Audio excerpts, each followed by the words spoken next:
You'll always be my second choice, but at least you're loyal, she said like it was nothing, so I quietly walked away. A year later, her first choice ghosted her, and she's been texting me ever since, begging to be my second again. Hey viewers, before we move on to the video, please make sure to subscribe to the channel and hit the like button if you want to see more stories like this. Thanks. Hey everyone, I've been lurking on this sub for a while, reading stories that hit way too close to home. Figured it was time to share mine. This all went down about a year ago, but the fallout is still echoing in my inbox. I'm Alex, 28 at the time, a graphic designer in a mid-sized city. I'd been with Emily for 3 years, thought we were building something real. I was the loyal type, the guy who shows up. Supported her through her marketing job ups and downs, even put my freelance side gigs on hold to help her nail presentations and network. Looking back, I gave a lot. But apparently, that made me the backup plan. It started subtly. Emily began pulling away maybe 6 months before the end. She'd scroll social media endlessly, liking posts from this guy Jake, her old college flame who'd popped back into her orbit. He'd comment on her stories with flirty emojis, and she'd laugh it off when I'd mention it. It's nothing, Alex. You're being paranoid. But I wasn't. I'd catch glimpses of their messages, nothing explicit at first, just emotional stuff. Him venting about his adventurous life, her complaining about how routine ours felt. I felt this pit in my stomach, like I was competing with a ghost. Flashback to one night that sticks with me. I'd stayed up until 2 a.m. redesigning her pitch deck for a big client meeting. She was stressed, so I brewed coffee, listened to her practice. The next day, she aced it and got a promotion. To celebrate, I suggested a weekend getaway. She brushed it off. Too busy, maybe next month. Turns out, she spent that weekend catching up with Jake over drinks. I didn't know then, but it was the start of her treating me like an afterthought. She'd post vague stories online, like quotes about not settling for comfort when passion calls. It stung, but I chalked it up to work stress. I loved her, so I doubled down. Cooked dinners, planned dates. In return, distance, comparisons. Jake's starting his own startup. It's so inspiring. You're happy with your steady job, huh? Yeah, I was. Because it let me be there for her. The confusion built slowly. Why was I pouring everything in while she eyed the exit? I'd lie awake wondering if I was enough. It felt unfair, like I'd sacrificed my own ambitions to lift her up, only to be sidelined. But I didn't confront her dramatically. That's not me. I waited, hoping it'd pass. Until it didn't. One evening, we were at our apartment, takeout on the coffee table. She was on her phone, giggling at something. I asked what was up casually. That's when she hit me with it, like it was no big deal. Alex, we need to talk, she said, setting her phone down but not looking at me fully. Sure, what's going on? I replied, trying to keep my voice steady. My heart was already racing. She sighed, like this was an inconvenience. Look, you're great. Really, you'll always be my second choice, but at least you're loyal. That's something, right? I blinked, processing. Second choice? To who? Jake, she said flatly, as if it was obvious. We've been talking more. He gets my energy, the excitement, the drive. With you, it's comfortable, safe. But I need more than that. I deserve passion, not just reliability. Her words landed like a gut punch. I sat there, fork midway to my mouth. So all this time I've been what? A placeholder? She shrugged, smirking a little. Not exactly. You're solid. But Jake challenges me. Makes me feel alive. You've been there for me, and I appreciate that. But let's be real. I'm evolving, and you're staying the same. I felt the anger bubble, but I swallowed it. No yelling, no pleading. Evolving how? By flirting behind my back. Oh, come on. She rolled her eyes. It's not cheating if it's just emotional. We're adults. You should understand, I need this. You're too predictable for where I'm headed. Predictable. Loyal. Second choice.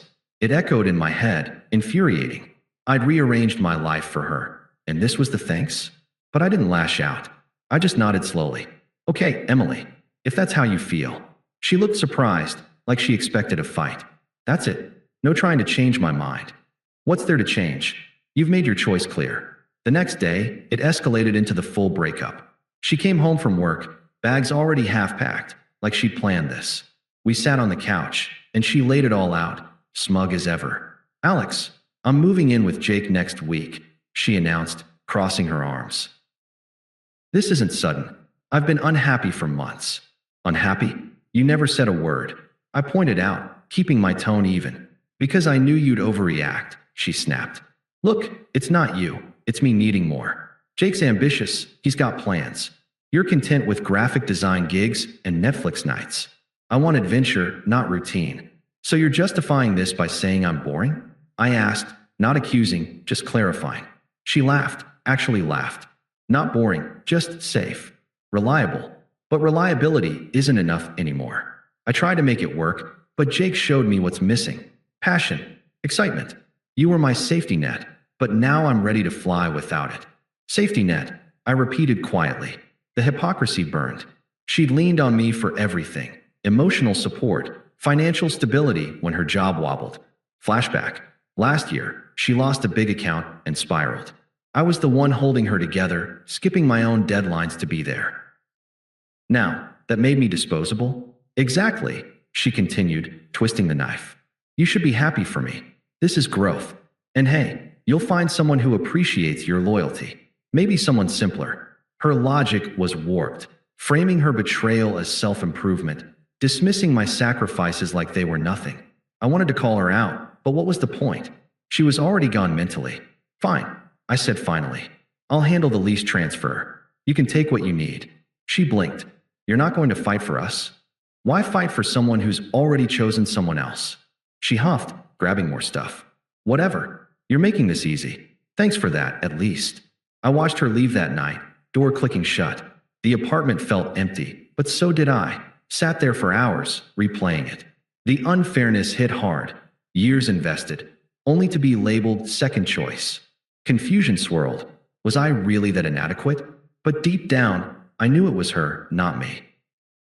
Still, it hurt. I didn't sleep much that week, just stared at the ceiling, letting the silence sink in. The days blurred. Friends checked in, but I kept it brief. We're done. No details. I needed time to process the betrayal's weight. It wasn't just the cheating, it was the casual cruelty, like my loyalty was a joke. I felt discarded, undervalued. But I didn't beg or chase. Instead, I started detaching. Packed her remaining things, shipped them to her new address. Changed the locks. Unfollowed her online, but didn't block, yet. Focused on the basics. Work, eat, sleep. The emotional fog lingered, though. Why me? What did I miss? It took weeks to shake the vulnerability, to stop questioning my worth. Eventually, I hit a turning point. Signed up for a gym membership I'd been putting off. Picked up freelance projects I'd sidelined for her. Landed a promotion at work, better pay, remote flexibility. Moved to a smaller place across town, fresh start. Therapy helped too, though I didn't go full sessions, just journaled, reflected. My internal voice shifted. From why wasn't I enough to I was more than enough. She just couldn't see it. The silence became empowering. No updates from her world. I vanished from hers. Mutual friends mentioned she seemed happy at first, posting pics with Jake. I didn't care, or tried not to. Months passed. I rebuilt. Traveled solo to a nearby national park, something she'd always vetoed as too basic. Met new people through work events. Dated casually, but nothing serious yet. The betrayal's sting faded, replaced by clarity. I was free. No more walking on eggshells. No more being the reliable fallback. Life felt lighter. And then, about 8 months in, the text started. But that's for later. This is just the beginning of how Karma circled back. Update. Karma's a patient player. About 8 months after Emily left, I started hearing whispers from mutual friends. Nothing direct at first, just vague comments like, "Have you talked to Emily lately?" I hadn't. I'd built walls around that part of my life. But curiosity got me, and I pieced it together from what they shared, without prying too deep. Turns out, her first choice, romance with Jake, imploded spectacularly. At first, it looked picture perfect on social media, trips to trendy spots, captions about living my best life. She even posted a story shading our old routine, finally free from the mundane. But behind the filters, Jake was a mess. He wasn't the ambitious entrepreneur she hyped. He was flaky, bouncing between gigs and using her as a crutch. She'd fronted money for his startup ideas, covered rent when he forgot his wallet. Emotional stuff too. He'd ghost for days, then reel her back with grand promises. Then, poof, he vanished for good, blocked her everywhere, left her with shared bills and a lease in his name that she couldn't afford alone. She tried tracking him down, but he'd moved states without a word. Classic user. Her job suffered. She'd been distracted, missing deadlines, and got let go during a round of layoffs. Friends who initially cheered her upgrade started distancing themselves when the truth leaked. Leaked texts showed her bad-mouthing me to justify the jump, but now it backfired. Emily's going through a rough patch. One friend told me neutrally. Rough patch. Try full unraveling. She was broke, crashing on couches, posting desperate job pleas online. Isolated, too. Her smug attitude alienated people who'd seen how she treated me. I didn't gloat. Didn't even follow her profiles anymore. But hearing it, it felt like quiet justice. Not because I wanted her to suffer, but because the universe balanced the scales. She'd discarded me like yesterday's news, and now she was the one feeling irrelevant. The irony was thick. She'd chased passion and ended up with regret. Me? I was thriving. New apartment, steady freelance clients stacking up, even started a side hustle designing logos for small businesses. Life was good, uncomplicated. The betrayal that once gutted me now felt like a distant lesson. But Emily? She wasn't done. The attempt started small, then snowballed. Update 2. The desperation dial-up. The first text came on a random Tuesday, 9 months post-breakup. I was at my desk, wrapping a project, when my phone buzzed. Unknown number, but I knew. Hey Alex, it's Emily. Been thinking about us. Can we chat? Miss our talks. I stared at it. Miss our talks? The ones where she called me second best? I didn't respond right away. Part of me wanted to ignore it forever, but curiosity, or maybe closure, won. A day later, I texted back briefly. What's up? Her reply flooded in. I've been such an idiot. Jake was a mistake. He ghosted me out of nowhere. Left me with nothing. You're the only one who's ever been real with me. Can we meet? Coffee. There it was, the pivot. No apology, just framing it like her bad choice was the issue, not how she treated me. I kept it short. Not sure that's a good idea. But she persisted. Call started. Voicemails. Alex, pick up. I need to explain. Then her sister got involved.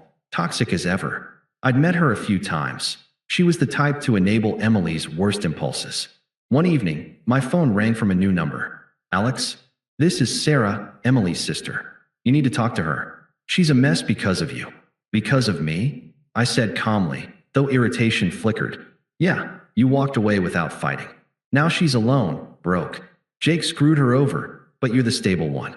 She realizes that now. Come on, give her a chance. Family sticks together, or at least loyal people do. The hypocrisy, using loyal like a weapon after Emily mocked it. Her sister rambled on, unpleasant and pushy. Don't be petty. She deserves closure. You owe her that much after 3 years. I don't owe anyone my peace. I replied firmly. Tell her I'm good. She hung up huffing, but it lit a fire. Emily's texts escalated. Why are you ignoring me? I was wrong, okay? You're better than Jake. Let's start over. A week later, she showed up at a coffee shop I frequented, must have asked around. I was there working, laptop open. She slid into the seat across, eyes red-rimmed, makeup smudged.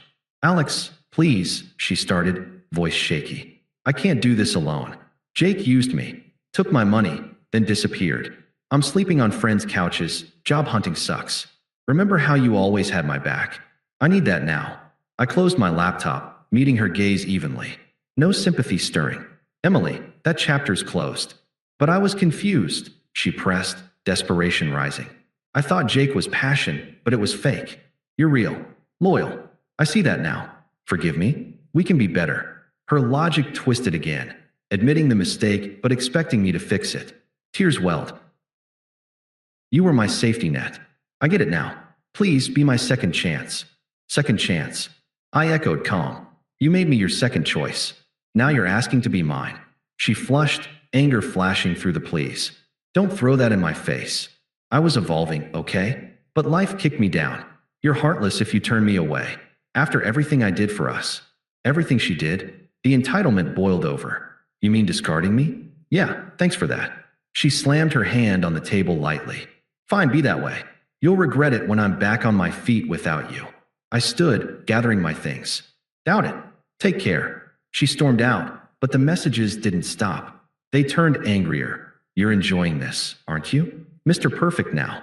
Screw you. Her friends piled on via group chats. Unpleasant defenses like, she's changed. Give her a break. But truth spread. Mutuals saw her true colors and backed off her. The power had flipped. She was unraveling. I was solid. Final update. The wedding wake-up call. A year after the split, our mutual friend Mike's wedding rolled around. I'd RSVP'd yes, figuring she'd skip it. Too awkward. Wrong. She showed, dressed up but looking worn. I was there with Sarah, not her sister, but a new woman I'd met through work. Kind, driven, no games. We were hitting it off, nothing rushed. Emily spotted us during cocktail hour. Approached hesitantly at first, then bold. Alex, she said, voice low but urgent. Sarah stepped aside politely, sensing the vibe. What are you doing here? I asked neutrally. I had to see you. Texts aren't working. Look, I'm sorry for everything. Jake was trash. I'm a mess without you. Begging now, take me back. I'll be whatever you need. Your first choice, even your second, anything. Her eyes darted to Sarah, jealousy flashing. Who's she? Some rebound. Sarah raised a brow but stayed quiet. The guests nearby shifted uncomfortably. Public display at its finest. Emily's desperation was on full view. Fidgeting, voice cracking.